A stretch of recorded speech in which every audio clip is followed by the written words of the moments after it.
Hello everyone. This is the 10th part of the story, Abe the Wizard. Chapter 47, Assault and Defense. The Sky Sparrow was a strategic weapon from the Orc Empire, and it stood out for its impressive load capacity. Its wide shoulders had the capacity of carrying more than 5 heavy Orc cavalry at a time. They were considered as the most valuable transportation assets for the Orc Empire. Had it not been for the Sky Sparrow's cowardice, and its tendency to fly around chaotically when frightened, the Orcs would have used them as giant flying mounts. Despite that, the Sky Sparrow played an irreplaceable role in the Orc Empire's army due to its ability to carry a tremendous amount of weight. Besides, its flying range was also superb. These flying mounts were pretty much the same as how war horses were to humans. They were also similar to the wolf riders' mount wolves, which were also important assets to engage in warfare. Unlike regular flying beasts, flying mounts could be used in direct combat, which made it all the more desirable for humans. Unfortunately, however, the only flying mount unit that was available to men was the vulture troop in the Duchy of St. Alice. The reproduction of these bird sparrows was extremely difficult. Nowadays, it was very rare to see such huge birds. Any casualties of these birds would be a great loss to the Orc Empire. Meanwhile, the team had begun to seal off the valley. They rolled giant boulders down from 10 meters above. The sound of these giant boulders immediately startled all of the orcs. The joy of seeing the Sky Sparrow was suddenly interrupted. Then a small part of the orcs began to rush out to the mouth of the valley.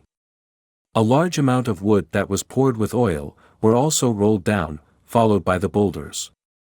When the orcs reached the mouth of the valley, a rocket set all of the wood on the fire, which completely sealed the mouth of the valley. The sparrows immediately paused its downward flight path towards the valley, as it saw the situation on the ground. Luckily, the orcs were quite far away from the mouth of the valley. If they were nearer, what would have happened to the sparrows? Would they be frightened? As the driver of these large birds tried to calm them down. Among the confused orcs, there was a party of 10 wolf riders that had a different reaction from the crowd. One of them stood in the middle wearing black Siamese armor, and the other 9 in full leather armor. "Lord, something's not right. I think we've been ambushed by humans," said a wolf rider with a grim look on its face. "Take my token and make everyone listen to my orders," said the Lord calmly. The current situation did not seem to have much effect on him. "I hereby present the wolf family token. Now listen up everyone, gather up by your dedicated party." As the wolf rider held up the Lord's token and shouted. Suddenly, the restless orcs were all silent. Then, they quickly found their squad and joined up according to their specific race. "I'm Fowler, the 6th son from the wolf family, and all the orcs here are by my command. Now all of you, be quiet." Fowler watched in satisfaction as he witnessed all of the orcs obeying by his orders. "We are the most powerful orcs within our kind, and these despicable humans have surrounded us with their dirty tricks. Now, the only option we have is to fight." As Fowler looked up at the birds hovering in the sky and yelled, "These flying beasts that will take us home are right over our heads. They can't land until we've defeated our enemies. Do you want to make it back home alive? Then we must fight. May the beast gods be with us. May the orcs be victorious. The orcs will be victorious." As the spirits of the orcs became extremely aroused with a desire to fight in their hearts. Although there were only 160 orcs, their voices were so loud that the echoes of "the orcs will be victorious" were heard throughout the valley. The Knight of Soroyan carefully assessed the situation in the valley, said to the 2 elite knights beside him, "I thought we'd let them mess around for a while so that our attack would go more smoothly. But who knew they had calmed down so quickly? I thought they were experienced orcs in the battlefield." Knight Bernal touched the handle of his sword and his face was brimming with a thirst to fight. "Can we attack them now, my lord?" The Knight of Sarion then nodded to his lieutenant, who stepped forward and began to shout, "Shield Brigade, go forward, gunmen follow the Shield Brigade, and archers, prepare to strike." As Bernal announced the orders, the 800 soldiers that were stationed in the valley quickly began to form a battle formation. 150 shield hands who were all equipped with tall shields firmly pressed their shields onto the ground and held them with their arms. They were positioned in the front and were considered as the front line of defense. Behind the shield hands were 200 rifle brigades. These soldiers were equipped with a 5 meters long rifle. Their rifle contained a sharp, slender gunpoint that was crafted from fine iron that could have easily pierced through any light armor. The rifle brigades carried a gun on one hand and had the tip facing outwards with the tail of the gun resting on the ground with their feet. When you first see the brigade in the front line, all it looked like was a turtle who had grown spikes. However, the main attack in this formation was the archers, who used a longbow, which was a simple and practical weapon for all purposes. By this time, the orcs had already organized themselves into a charging formation of 160 which were all level 6 and above. At the front line were the thick-skinned bear men who rode on their gigantic bears, starting with the rough-skinned bear men on the bear. Then there was the Tauren who rode on their raging inferno, and there were the wolf riders, who surrounded Fowler to keep him safe. When the orcs' charging formation reached the humans' defensive formation within 150 meters, the deputy had already raised his left hand, and the archers automatically split into 3 lines and kneeled to load arrows into their bow. First row, fire. At the command from the lieutenant, 150 archers in the first row stood up and shot their arrows into the sky. Second row, fire. As soon as the first row of archers had fired their shots, they crouched down to retrieve more arrows for their next shot their quivers. Immediately, the second row of archers stood up and shot their arrows into the sky, then crouched down. Third row, fire. The third row of archers rose to shoot their bows and crouched down. Just like this, the 3 rows of archers were able to fire their arrows simultaneously. There were barely any intervals between these arrows, as the arrows were like rain. As the arrows rained down onto the orcs' charging formation and their toll began to rise. There were constantly orcs falling off their mounts and ended up being trampled into mush by the mounts that followed. Now, the only chance that the orcs would be able to win was if they increased their speed so that they could get closer to their enemies. Within a short distance of 150 meters to 50 meters, the team of orcs had left behind more than 40 members. As the orcs came closer, the rifle brigades in the front row could already begin to see the sharp teeth from the orcs. The collision between the 2 teams was about to begin. "Combat chi," said Fowler. As he and the rest of the orcs drank it, they began to glow white.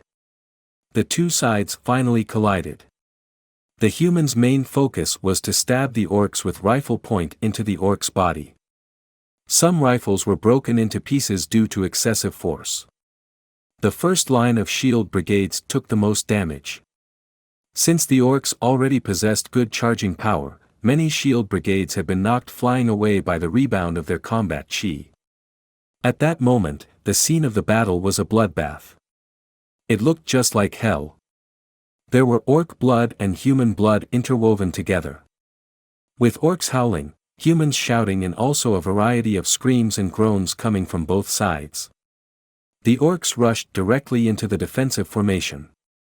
Although they had made significant progress, they lost more than 30 orcs already. In this kind of short-distance battle, the orcs had an immensely more powerful advantage. Their strength and speed, as well as their ranks, were much higher than humans. This made the next part of the battle almost a complete one-sided slaughter. Under the command of Fowler, the orcs rushing out from the siege. They did not stay for long, but instead, they quickly moved forward and kept pushing. The lieutenant stood on the left of the 3 rows of archers as he watched the battle in front of him without any emotion on his face. Suddenly, with a wave of his hand, he shouted, "Change to the knives." The archers then proceeded to drop their defunct bows and arrows and drew their swords from their belts. They had the look of certainty of death in their eyes, as their main task was to use their lives to exhaust the orcs' fighting power. The lieutenant took out his military saber from his waist. At this time, The orcs had already broken through the first line of the defense formation and were charging directly towards the archers. The orcs were stimulated by the blood, their natural fighting instinct was fully incited. Their eyes highlighted their strong desire for blood. The archers in their eyesight were like lambs for slaughter. Their eyes shone with a strong desire for blood, and the archers before them were like lambs for slaughter. Before the orcs rushed up to them, the archers in the front had already rushed directly towards the orcs. As they held the orcs' legs with their bodies, which would slow down their charging speed as well as allowing other archers to attack them. The lieutenant had also rushed up, he was followed by the last 2 rows of archers. However, the archers' frantic war rage did not stop the pace of the orcs. At last, the human defense was completely penetrated by the orcs. Chapter 48, The Knight Brigade Charging Formation. The orcs cheered with excitement as they penetrated the defense line of the humans. However, as they ran towards the direction of the sunset, the team of 33 knight brigades had already begun to increase their speed. The team had reached their peak speed. As the arrowhead of the knight brigade charging formation, the Knight of Soroya was at the very forefront. The elite knight, Bernard, and elite knight of Hopper closely followed behind. The Knight of Soroya shouted, "Loyalty!" A white glow of combat chi began to rush out from the body of the Knight of Soroya. Soon, all the knights who were following closely behind also began to unleash their combat chi. The Knight of Soroya then shouted, "Honor!" This large amount of combat chi began to merge. Even the 30 lesser knights at the back were trying their best to unleash their combat chi. Sacrifice. More and more combat chi shifted from the back of the charging formation towards the forefront. Courage. Now, a large amount of combat chi was concentrated on the bodies of the 3 elite knights. Humility. A combat chi armor that was exclusive to head commanders began to appear on their bodies. Spirit. As the Knight Brigade continued to accelerate, the white color combat chi armor on the 3 elites' body knights had shone even brighter. At last, they had merged, forming an arrowhead. Honesty. The 30 lesser knights at the back continued to supply more and more combat chi towards the forefront. The arrowhead became bigger and bigger. Justice. At last, a gigantic arrowhead had formed at the forefront of the charging formation, shielding the 33 knight brigades. The knights' charging formation were some of the most powerful force humans could create in this world. It congregated the spirit of knights. In order to achieve a knight charging formation, it required a minimum of 10 official knights. However, if more knights were in the formation, the more powerful it became. The holy contention had a legend. It states that when the words, loyalty, honor, sacrifice, bravery, mercy, spirit, honesty, and justice were collectively being said together, the knight brigades would become unstoppable. As described by countless enemies, the only way to defeat a team of knights brigades in a charging formation was to wait for it to stop charging. Actually, it was planned all along. Those warriors who were initially in a defensive formation to withstand the orcs. They were only there to create extra time for the knight brigade to complete their charging formation. Although the charging formation was very powerful, it could only be used in an actual battleground. Since the formation would often take a long time to complete if they've been spotted during the process. The enemy would gain enough time to plan a response. It's the knight charging formation. Run! Quick! Fowler loudly warned the other orcs. His calmness completely vanished. He was frightened by the most powerful attacking formation of humans. The orcs had already been slowed down by the human defense formation. There was no way they could escape this already formed knight charging formation. The giant arrow of combat chi rushed towards the frightened orcs, like a sickle about to harvest its crops. Protect the Lord. Since the wolf riders were near the back end of their formation, they preserved most of their fighting power. They madly rushed towards the front, using their bare body to protect the escaping Lord Fowler. Fowler had already lost 2 out of 9 personal wolf riders in the previous battle. The 7 that remained were closely guarding Fowler by his side. For the glory of the wolf family. A wolf rider roared as he directly rushed towards the night brigades. Although his sacrifice had made no difference, there were still many wolf riders shouting, "Attack! Go to hell, humans! One day, I will call my lead troops to kill you all." Fowler swore, but it couldn't change the reality. The orcs were different from humans. For human royals, the oldest son would inherit the family's assets. While for the orcs, the most powerful son would be the inheritance. Fowler was the 6th son of the wolf family. In order to gain a chance to inherit his family's assets, he had to work very hard. That's the reason he had decided to join this new member trial. Every year, the Orc Empire sent a large number of young soldiers to the human world. If they could survive for more than 3 months, they would be awarded. The main reason was that the orcs were too good at reproducing, and the Orc Empire doesn't have enough resources to meet up the demands. Especially for these orc soldiers. Therefore, not only could the Orc Empire gain more resources by sending these troops to steal, but they could also minimize their population. That's why the Trial of Death was created. Of course, it had a better sounding name, the New Member Trial. There were 2 elite wolf riders beside Fowler. These elite orcs were an important asset of the Orcs Empire, and they would rarely appear in these new member trials. However, since they needed to ensure the safety of their lord, they had also traveled to the human world.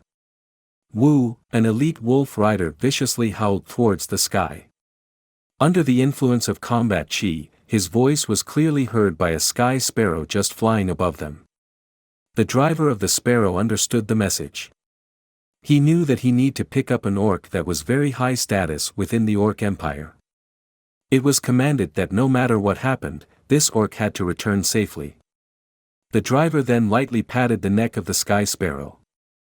The sky sparrow then took a turn in the sky and began to lower itself to around 20 meters above the ground. The 2 elite wolf riders tightly held on to Fowler's arms, one on each side. In a count of 3, they unleashed all their combat chi and threw Fowler towards the sky.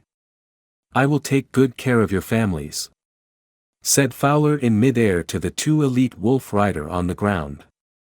Soon the sky sparrow swooped from below, catching Fowler with its giant body.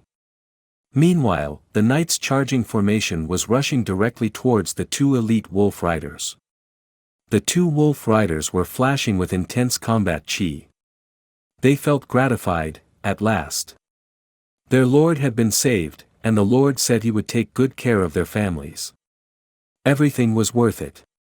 Just like sand being swallowed up by a powerful wave, the great charging force of the Knights had soon turned the 2 elites' wolf rider into smoke of blood. Since the 2 elites' wolf riders also possessed great power, they had an even more tragic death under the rebound power of the Knight charging formation. This scenery had frightened the sky sparrow which Fowler was on. It soon began to immediately accelerate towards the sky.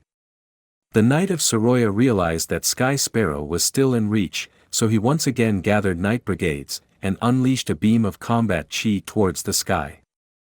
Although the Sky Sparrow could accelerate very fast, it was nothing compared to the speed of the Knight brigade's beam of combat chi. Soon it had began caught up with the Sky Sparrow.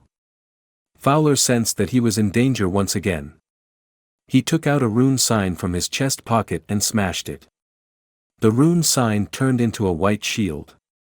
However, the beam of combat chi produced by the 33 knights was still too strong.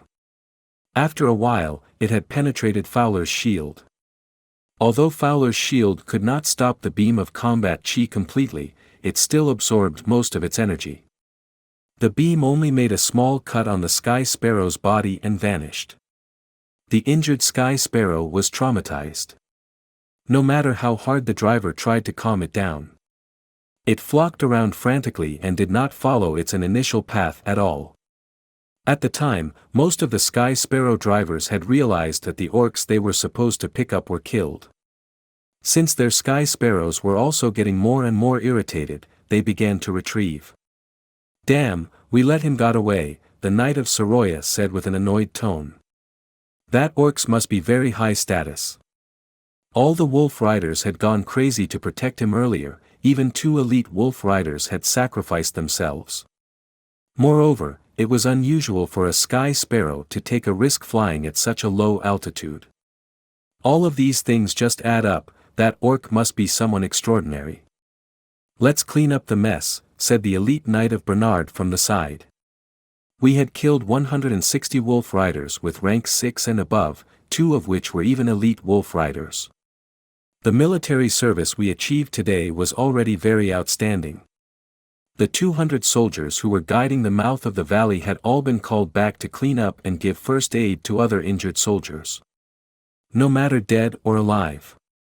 Let's chop off the heads of all the orcs. They represented our outstanding military service. Master, the result has been calculated, a lieutenant came out with a bandaged arm and said with a heavy tone. Out of the 1,000 warriors, other than the 200 who were guarding the valley mouth, we have 302 dead, 54 in critical condition, and 5 lightly injured. Ah, report it anyway.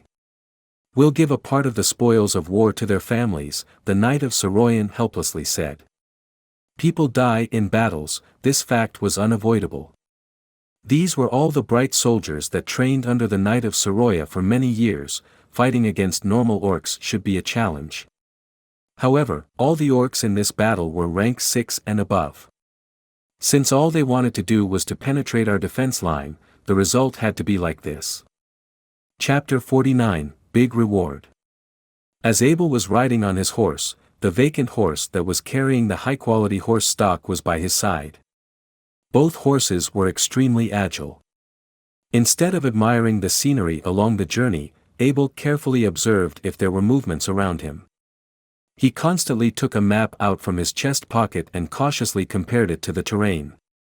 When looking at the maps of this world, the first thing you would notice was not the details. Yes, because there weren't many details. Instead, there was a general line that was drawn which highlighted the nearby geographical features of the area. The map Abel had on his hand was already a special map made only for nobles. It was already considered the best map available in this world. There was a list of symbols and their explanations at the bottom of the map, which corresponded with symbols that were placed all over on the map. This river that Abel had just crossed was marked on the map with a symbol that read, "Be careful of the deep water when passing through." When Abel looked back at the river in front of him, it was more like a stream than a river. As he was constantly groaning about the map, he thought to himself that maybe the symbol on the map should change to "Beware of getting your shoes wet" instead. He then looked at the map again, this time, the map marked there was a small hill ahead. As Abel looked up, he saw a small hill. Luckily it hasn't disappeared yet. The map was finally accurate this time around. This was the first time Abel had traveled this far alone. So he carefully examined the surrounding environments since he didn't want to lose his life through a trivial accident. Suddenly, there was a stirring sound coming from the air. Abel immediately looked up into the sky to see what was going on. To his surprise, a gigantic bird was crashing down towards the small hill ahead. Abel's curiosity was quickly aroused. The bird was bigger than anything he could have ever imagined. He had never seen such a gigantic bird in this life or even in his past life. It was almost as big as a passenger plane. The Knight of Soroyan set off towards the direction of that small hill. Meanwhile, about 10 minutes later, Abel had gone down to the foot of the mountain and left the 2 horses there. He then took out his Harry's bow, placed the magic ice sword on his back and went back up to the mountain. Unlike ordinary horses, these warhorses did not need to be tied up in the wide. They were trained to not leave the location where their owners had left them. Furthermore, these carnivorous warhorses could also drive out any potential threats, which made it much safer when traveling with them. It took a lot of effort and time for Abel to walk from the foot of the mountain towards the top. Although this small hill didn't look big from afar, it was only until now Abel had realized the definition of a dead horse running up the mountain. Then suddenly, Abel heard the sound of goo goo, as well as people talking in beast language. Abel's heart dropped. He was not expecting the orcs to be nearby at all.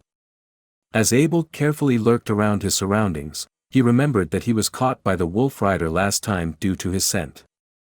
But this time he gained experience. He found a leeward region that should keep his scent from reaching the orcs. "How long do I have to wait before it can fly again?" cried a voice in the orc language. "It may take up to 2 days, my lord," said a humble voice. "TWP days? Are you serious that I have to stay in this human world for 2 more days? I will feel sick even if I have to stay another day. You better hurry it up and cure the thing."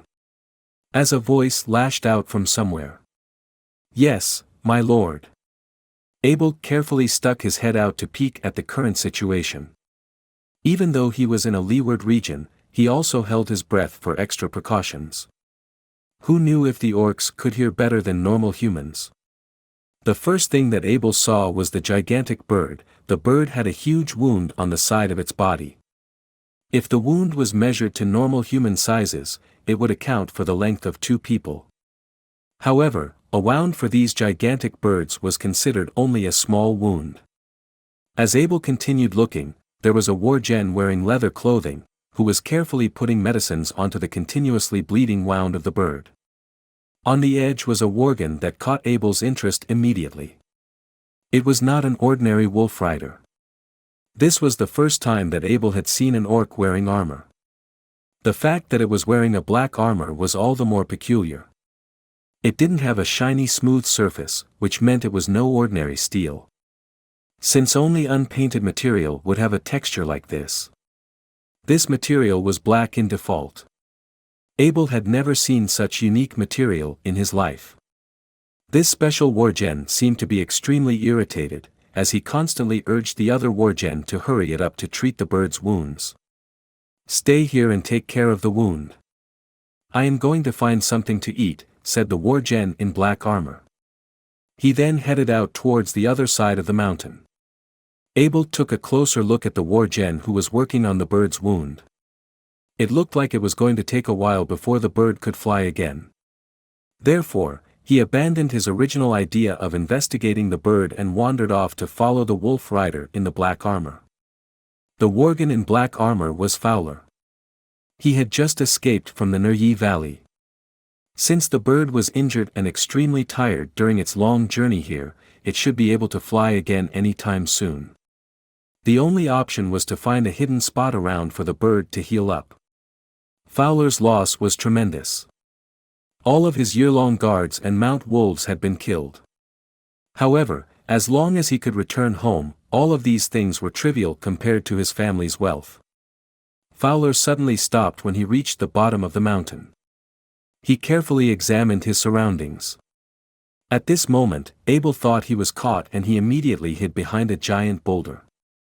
Abel had suffered a lot of hardships with his attempt in tracking Fowler. On many occasions, he wanted to pull out his bow and one-shot the worgen. However, Abel always had a feeling that it would be very hard to hit its armor. As Abel's power of will increased, he became more confident in himself in taking the shot. Slowly, he poked out his head and saw the wolf rider taking off his armor. When the armor was removed, it was able to be easily folded into a rectangle. Then the rectangle seemed to be fixed after Wolf Rider had pressed the top for a few times. Afterward, the Wolf Rider picked it up and carried it behind him. As Abel placed the arrow back on Harry's bow and pulled backward, saying to himself, "You are just killing yourself. You can't blame me for taking off your own armor." What happened next shocked Abel. The Wolf Rider suddenly took out a necklace from his chest and uttered a spell. Abel had experience with spells.